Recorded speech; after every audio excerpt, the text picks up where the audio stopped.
Capítulo 4. El único loco que me entiende, A ver, genio, explícame otra vez. dijo Saúl, mientras se rascaba la barriga con el control de un videojuego viejo, hundido en el sillón desvencijado del sótano, como si fuera un rey en su trono. Tenía los pies descalzos sobre una caja de herramientas y la camiseta manchada de salsa.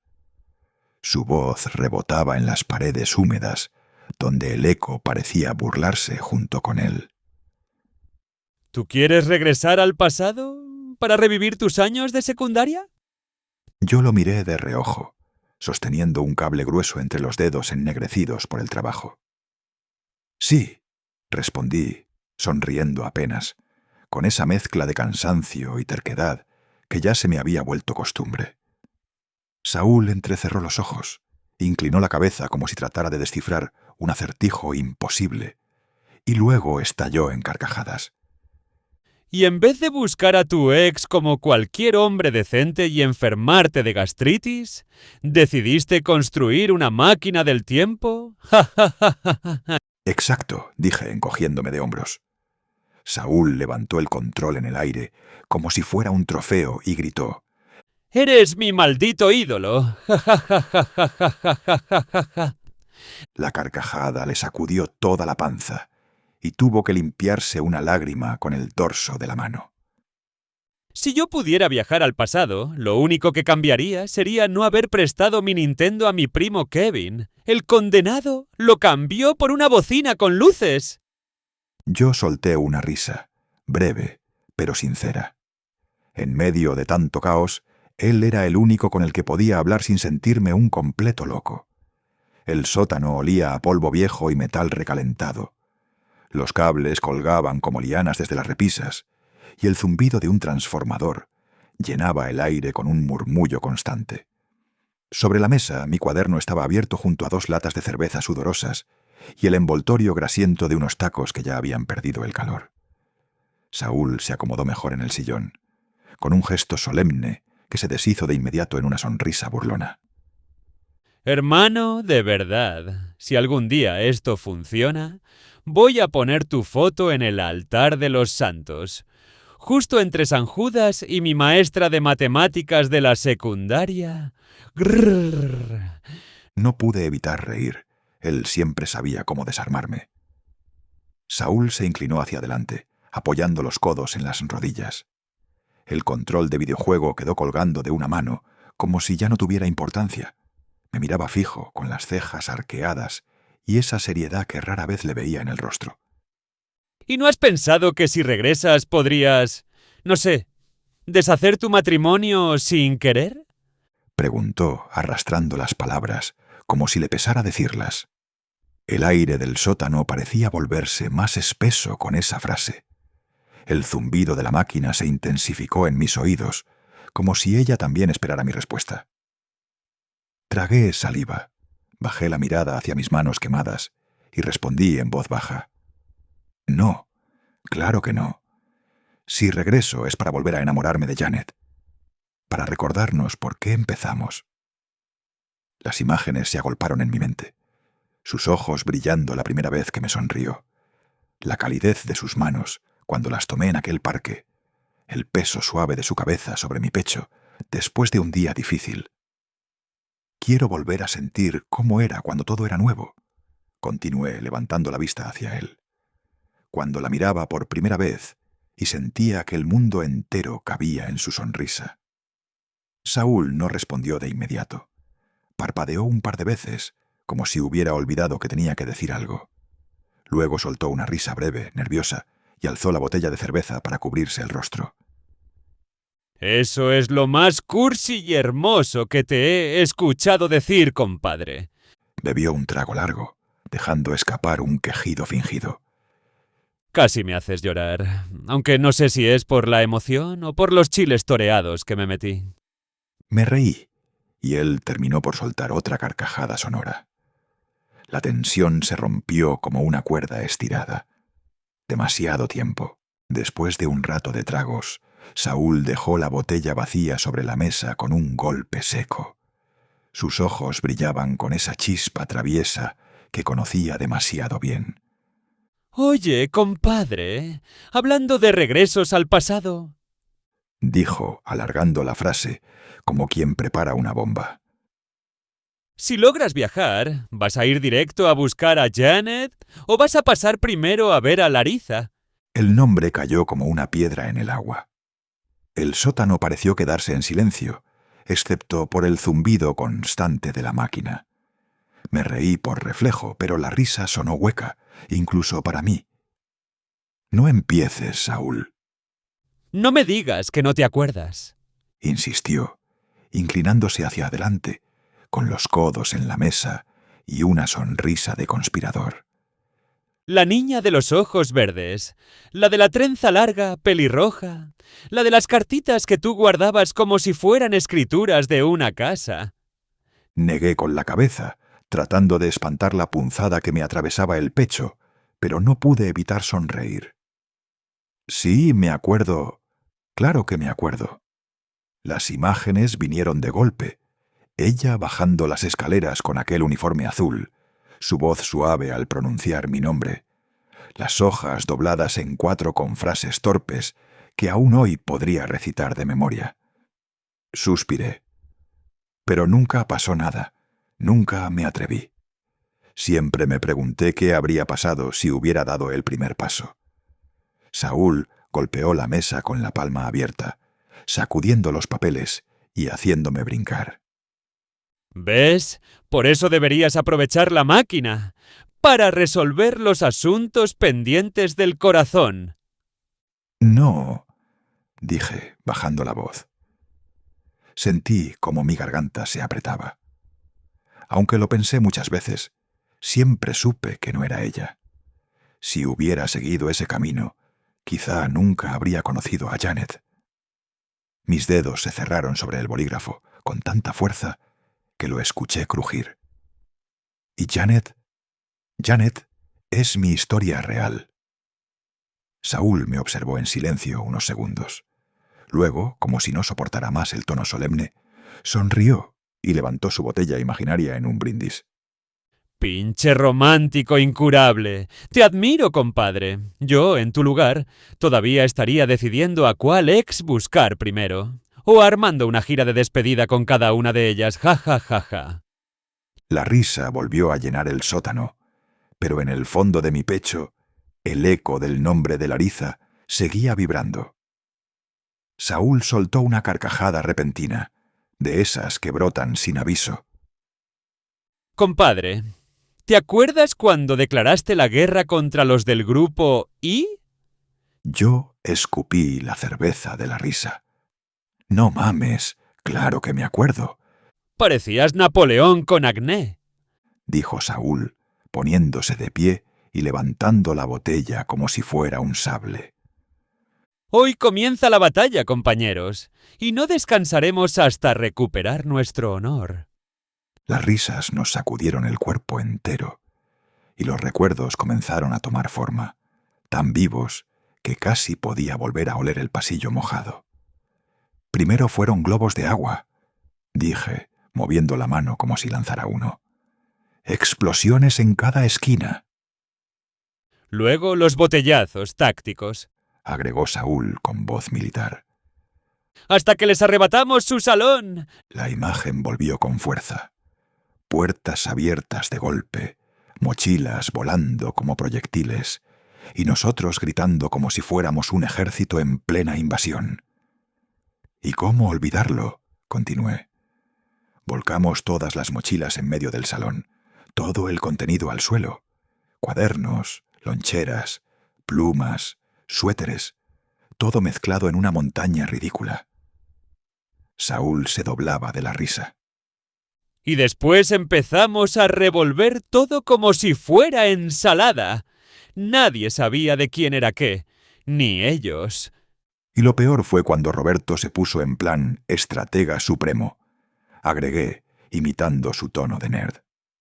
Estadísticamente hablando, si lanzamos mochilas por la ventana en intervalos de 10 segundos, la moral del enemigo colapsará. Saúl casi se cae de la silla de la risa. ¡Ese güey con sus cálculos! Y al final, las mochilas sí volaron por las ventanas, como bombas aéreas. Yo también reía, hasta que la memoria me trajo la escena más grotesca. ¿Te acuerdas de Osiris?, pregunté, aguantándome la carcajada. Saúl abrió mucho los ojos, como si acabara de recordarlo. ¡No mames, sí! Ese enfermo se orinó en la mochila de Emilio, el cabecilla del I. El sótano se llenó de carcajadas que resonaban contra las paredes. Y mientras tanto, Roberto, nuestro general de la estrategia perfecta, fue el que terminó rompiendo la lámpara del techo con un mochilazo mal calculado. Nos dejó a oscuras en plena batalla. Pero antes de eso, ¿te acuerdas de la contraofensiva?, añadí, casi doblado de risa. ¿Cómo olvidarla? Respondió Saúl, secándose las lágrimas. Los de Lee intentaron recuperar el salón, pero no podían pasar. Cada vez que uno asomaba la cabeza, ¡pum!, globo de agua en la cara.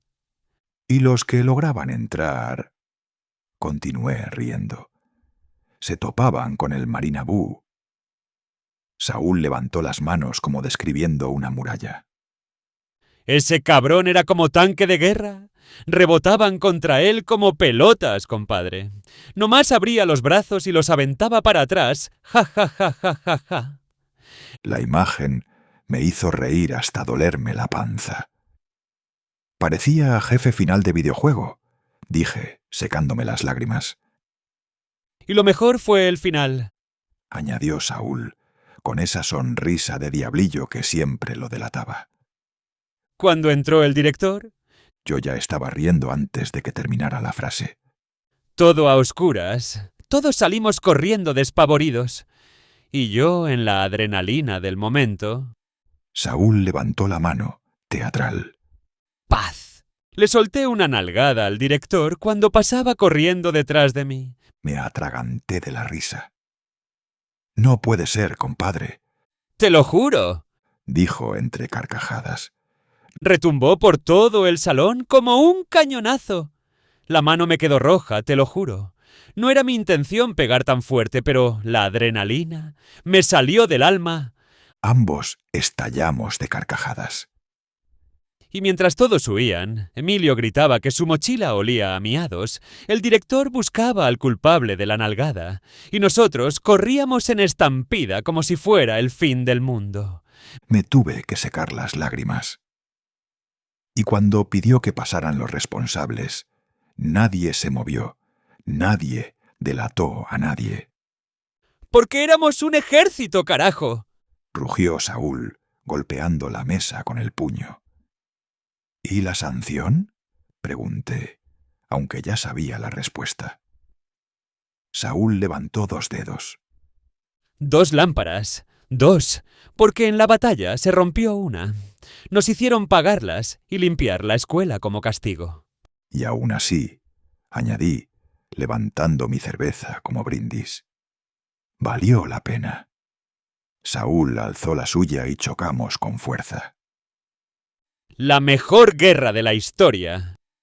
Nos quedamos un momento en silencio, riendo todavía entre respiros, mientras el eco de aquel caos adolescente se apagaba en nuestra memoria. Y ahí, en medio de la risa, se sentía claro.